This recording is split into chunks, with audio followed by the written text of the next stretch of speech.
আপনি এটা না পড়া বানানো একটা পড়েন, হ্যাঁ, ইয়া নবী সালাম আলাইকা, এটা কই পাইছেন? এটা কোথায় পাইছেন বলেন? এটা নবীজি কোন সাহাবারে শিখাইছে? আপনারা রাগ করে না, হয়তো অনেকে পড়েন, কিন্তু আপনারা যারা পড়েন বলেন কোন সাহাবারে নবী এটা শিখাইছে? আমাদের নবী আবু বকর সিদ্দিক কি শিখাইলেন? আল্লাহুম্মা সাল্লি আলা মুহাম্মাদিন ওয়া আলা আলি মুহাম্মাদিন কামা সাল্লাইতা আলা ইব্রাহিমা ওয়া আলা আলি ইব্রাহিমা ইন্নাকা হামিদুম মাজিদ। এই দুরূদ আমার নবী আবু বকর সিদ্দিককে শিখাইয়া দিয়েছেন।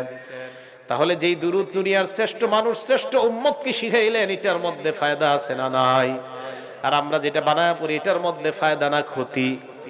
এই কারণে আল্লাহ নবী বলেন, বেদাতি দেখতে যত চমৎকার হয় আর দেখতে যত সুন্দর হয়, বেদাত তো বেদাত, বেদাত শরীয়তের মধ্যে গ্রহণ করা হবে না, এটা পরিত্যাজ্য। বলেন নাউজুবিল্লাহ।